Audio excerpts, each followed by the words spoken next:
Hola, día 19 de cuarentena. Hay cosas que hay que hacer en el momento en que le llegan. Me acaba de llegar un cuento del amigo Miguel Ángel Chinchilla y es un cuento sobre la pandemia, así que se lo voy a leer. Es muy corto y quizás se rían, quizás no. Yo me he divertido con él. Gracias, Miguel Ángel. Un cuento para pandemiosos.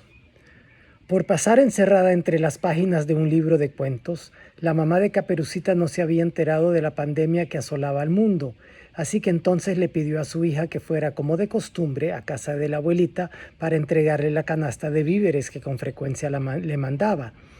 Por el camino, Caperucita le asombró ver las calles desoladas y le llamó la atención que los pocos transeúntes que encontraban iban tapados de la boca con una mascarilla. Pero al doblar por una esquina, Caperucita de pronto encontró a un grupo de policías y militares, de igual manera con las bocas tapadas, que junto a una tanqueta y sosteniendo tremendos fusiles como en una guerra, montaban guardia deteniendo a carros y personas que por aquel lugar transitaban. Entonces uno de aquellos hombres armados, a quien se le notaba una boca protuberante debajo del tapaboca, le preguntó: ¿Hacia dónde te diriges, pequeña niña? ¿Que acaso no sabes que debes permanecer en tu casa para no contagiarte? Caperucita, asustada sobre todo por el gran parecido de aquel hombre con el lobo del cuento del cual ella venía, contestó con la voz entrecortada: Yo voy a casa de mi abuelita a entregarle esta canasta con uvas, pastelillos, que quesos y manzanas que mi mamá le envía. Pues fíjate, niña, le dijo aquel hombre con ojos de coyote, que vamos a llevarte a un centro de cuarentena por violar la ley de emergencia.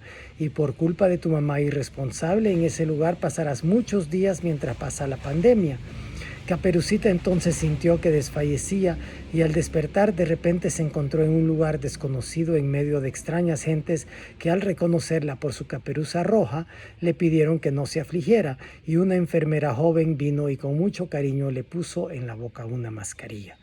Y para sorpresa de Caperucita, más tarde encontró en aquel centro de detención a un pequeño niño, tan pequeño como un meñique de nombre Pulgarcito, que ella ya conocía puesto que habitaban en el mismo libro, y que también había sido detenido porque sus padres ingratos lo habían dejado perdido. Este pobre niño estaba acompañado de otro cipote de madera que antes había sido, según decía, una marioneta, y por no obedecer a su padre, que era carpintero, y dedicarse a la vagancia también se lo llevó Judas, es decir, la patrulla. Su nombre era Pinocho y la mascarilla se le había roto por la gran nariz que tenía. Además, entre los niños detenidos por no obedecer las órdenes del rey o presidente y sus soldados, que no eran de plomo sino plomosos, como se dice, había otro muchachito prieto, descalzo y panzoncito, con un extraño sombrero sobre su cabeza, abandonado para mientras por su nana, que era tortillera, ya que la doña andaba consiguiendo la ayuda que el gobierno estaba ofreciendo. Su nombre era Cipitío y se reía por nada al ver a los otros niños tristes y compungidos.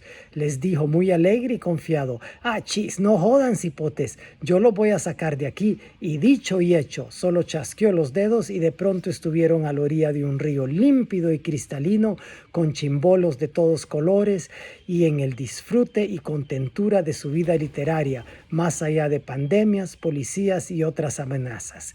Y colorín colorado, al que no le gustó es un pasmado. Es bueno reírse un poco. Esto es para el día 19, Lecturas en Cuarentena. Hasta mañana.